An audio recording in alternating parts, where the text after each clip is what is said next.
ശബരിമല സ്വർണ്ണക്കവർച്ച കേസിൽ തന്ത്രി കണ്ഠരര് രാജീവരുടെ ജാമ്യം റദ്ദാക്കില്ല എന്ന ഹൈക്കോടതി. വിജിലൻസ് കോടതിയുടെ പരാമർശങ്ങൾ നീക്കാമെന്നും സിംഗിൾ ബെഞ്ച്. സർക്കാരിന്റെ അപ്പീലാണ് ഹൈക്കോടതിയുടെ വാക്കാൽ പരാമർശം. ശ്യാം ദേവരാജ വിവരങ്ങളുമായി ചേരുകയാണ്. ശ്യാം, വലിയ ആരോപണങ്ങൾ ഉന്നയിച്ചുകൊണ്ടാണ്, എന്തുകൊണ്ടാണ് തെളിവ് കണ്ടെത്താൻ കഴിയാത്തത് എന്നടക്കം ചോദിച്ചുകൊണ്ടാണ് തന്ത്രിക്ക് ജാമ്യം നൽകിയത്. ഇപ്പോൾ ആ ജാമ്യം റദ്ദാക്കാൻ കഴിയില്ല എന്ന തീരുമാനം മേൽക്കോടതി സ്വീകരിക്കുകയും ചെയ്തിരിക്കുന്നു. വേണമെങ്കിൽ പക്ഷെ പരാമർശങ്ങൾ നീക്കാമെന്ന് പറയുന്നു.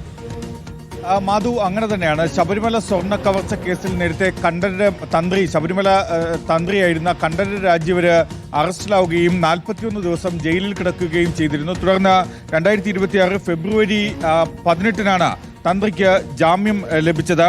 ഈ കേസിൽ ഈ ജാമ്യം നൽകിയ ഉത്തരവും മാത്രമല്ല, വിജിലൻസ് കോടതി കൊല്ലം ജാമ്യം നൽകിയ ഉത്തരവിൽ വിജിലൻസ് കോടതി ചില പരാമർശങ്ങൾ നടത്തിയിരുന്നു. പ്രത്യേകിച്ചും തന്ത്രിക്കെതിരെ തെളിവില്ല എന്നതായിരുന്നു വിജിലൻസ് കോടതിയുടെ പരാമർശം. സ്വർണ്ണക്കവർച്ച കേസിൽ തന്ത്രിക്ക് നേരിട്ട് പങ്കുണ്ടെന്നതിനോ ക്രിമിനൽ ഗൂഢാലോചന നടത്തിയതിനോ പ്രഥമ ദൃഷ്ട്യാ പോലും തെളിവില്ല എന്നതായിരുന്നു വിജിലൻസ് കോടതിയുടെ ഒരു പരാമർശം. മാത്രമല്ല, തന്ത്രിയുടെ ചുമതലകൾ ക്ഷേത്രത്തിലെ ആചാരാനുഷ്ഠാനങ്ങളുമായും പൂജാതി കർമ്മങ്ങളുമായും മാത്രം പരിമിതപ്പെട്ടതാണ് എന്നൊരു നിരീക്ഷണവും കൂടി കോടതി നടത്തിയിരുന്നു. ഭരണപരമായ അധികാരങ്ങളൊന്നും തന്ത്രിക്കില്ല എന്നടക്കമുള്ള വാദങ്ങൾ കോടതി ശരിവെക്കുകയും ചെയ്തിരുന്നു. ഈ പരാമർശങ്ങൾ നീക്കണമെന്നും തന്ത്രിയുടെ ജാമ്യം റദ്ദാക്കണമെന്നും ആവശ്യപ്പെട്ടാണ് സംസ്ഥാന സർക്കാർ പ്രോസിക്യൂഷൻ ഹൈക്കോടതിയെ സമീപിച്ചത്.